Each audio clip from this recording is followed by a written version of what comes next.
Hello friends, అందరు ఎలా ఉన్నారు? ఈరోజు నేను మీకోసం పండుమిర్చి కారం ఎలా చేయాలనేది చూపిస్తున్నానండి. ఇది తొక్కు పచ్చడి అలా కూడా అంటారు.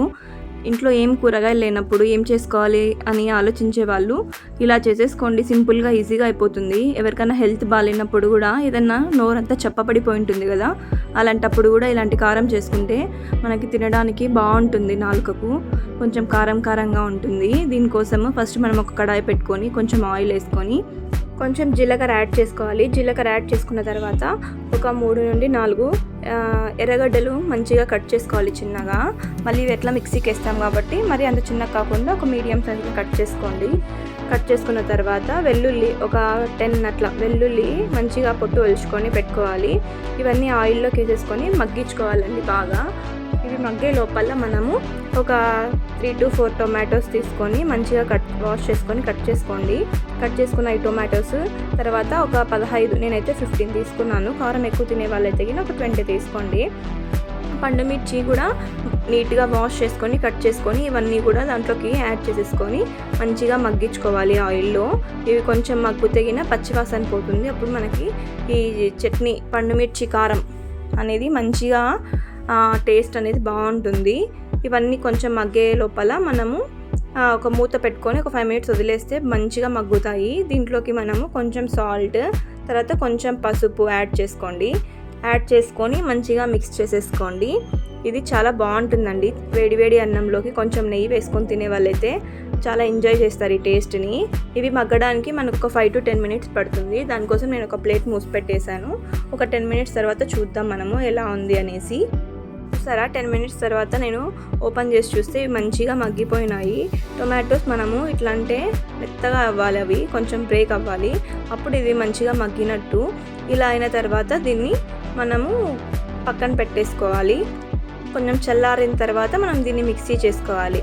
ఎంతమందికి ఇలాంటి పండుమిర్చి కారాలు లేకపోతే తొక్కు పచ్చళ్ళు అంటే ఇష్టం అండి? నాకైతే చాలా ఇష్టము.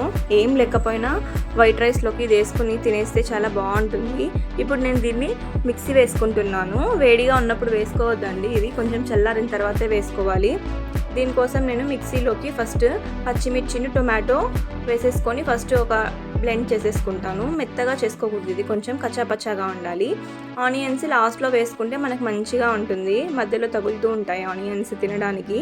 కాబట్టి నేను ఫస్ట్ పచ్చిమిర్చిను టొమాటో ఫస్ట్ మిక్సీ వేసేసి దాంతోపాటు వెల్లుల్లి కూడా వేసేస్తున్నాను. వెల్లుల్లి వేసేసి చూసారా, ఆనియన్స్ నేను సపరేట్గా పెట్టేశాను అలానే మిక్సీ వేయకుండా. ఇలా మెత్తగా కాకుండా కొంచెం కోర్స్గా వేసేసుకొని ఆ తర్వాత లాస్ట్లో మనము ఇవి ఆనియన్స్ అనేటివి యాడ్ చేసేసుకొని ఒక్కసారి జస్ట్ ఉరికే అట్లని తీసేయాలి మిక్సీ. ఎక్కువ వేసేస్తే అది కూడా మెత్తగా అయిపోతాయి, బాగుండదు టేస్ట్. వేసేసుకున్న తర్వాత ఇదంతా మనము ఒక బౌల్లోకి కలెక్ట్ చేసేసుకొని పెట్టేసుకుంటే మన పండుమిర్చి కారం రెడీ అయిపోతుంది. దీంట్లోకి మనము పోపు వేసుకుంటే ఇంకా టేస్టీగా ఉంటుంది. ఇష్టం ఉన్న వాళ్ళు పోపు వేసుకోండి, లేకపోతే ఇలా అయినా తినచ్చు. మంచి కాంబినేషన్ అండి ఇది. వైట్ రైస్లోకి కొంచెం నెయ్యి వేసుకొని ఏదైనా ఆమ్లెట్ కానీ లేకపోతే వడియాలు కానీ ఏమన్నా నంచుకొని తింటే చాలా యమ్మీగా ఉంటుంది. ఏ కూరలు కూడా పనికిరావు ఇలాంటి కారాల ముందర. ఒకసారి ట్రై చేయండి.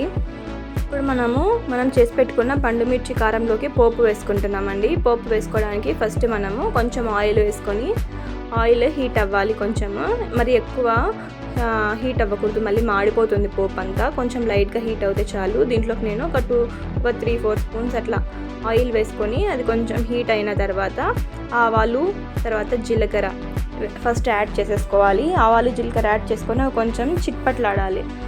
అవి చిట్పట్లాడితేనే మనకి అప్పుడు జీరా టేస్ట్ అనేది మంచిగా ఉంటుంది పోపులో మనకి. ఇవి వేసుకున్న తర్వాత మన ఇంట్లో శనగపప్పు ఉంటుంది కదా, శనగపప్పు కొంచెం మధ్యలో తినేటప్పుడు మంచిగా తగులుతూ ఉంటాయి కాబట్టి నేను కొంచెం ఎక్కువ వేస్తాను. ఇలాంటి చట్నీల్లో కానీ పండుమిర్చి కారాల్లో, పండుమిర్చి అనే కాదండి, ఏమైనా టొమాటో కారము కొత్తిమీర కారం ఇలా ఏమైనా చేసుకున్నప్పుడు కూడా మనం ఇలా శనగపప్పు వేసుకుంటే మధ్యలో మంచిగా ఉంటాయి. ఇవన్నీ మంచిగా కొంచెం గోల్డెన్ బ్రౌన్ కలర్లోకి రావాలి. వచ్చిన తర్వాత దీంట్లోకి మనము దంచుకున్న వెల్లుల్లి వేసుకోవాలి కొన్ని, అప్పుడు మనకు మంచిగా ఉంటుంది టేస్ట్. వెల్లుల్లి వేసుకొని ఇవి కూడా మనకు కొంచెం ఫ్రై అయిన తర్వాత దీంట్లోకి కరివేపాకు తర్వాత ఒక 2 ఎండుమిర్చి కట్ చేసుకొని వేసేసుకొని ఇది మన కారంలోకి కలిపేసుకొని వేసేసుకుంటే ఎంతో టేస్టీగా ఉండే పండుమిర్చి కారం అనేది రెడీ అయిపోతుంది. ఇంట్లో ఏం కూరగాయలు లేనప్పుడు ఏం లేవు, ఏం చేసుకోవాలి అని ఆలోచించాల్సిన అవసరమే లేదండి. ఇంట్లో ఉండే ఎర్రగడ్డలు, టొమాటోలు, పండుమిర్చి ఇట్లా వీటితోనే మనము ఇలా మంచిగా కారం అనేది చేసేసుకోవచ్చు. కొంతమంది మిక్సీ వేసుకుంటారు, కొంతమంది రోల్ ఉన్న వాళ్ళు రోల్లో దంచుకుంటారు.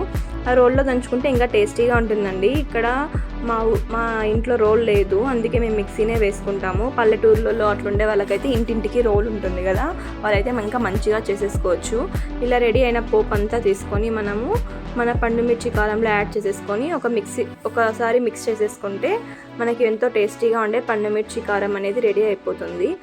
వీడియో చూస్తున్నారు కానీ ఎవరు లైక్ చేయట్లేదు, సబ్స్క్రైబ్ చేయట్లేదు. నా ఛానల్ లైక్ చేయండి, షేర్ చేయండి, సబ్స్క్రైబ్ చేయండి, సపోర్ట్ చేయండి అబ్బా ప్లీజ్.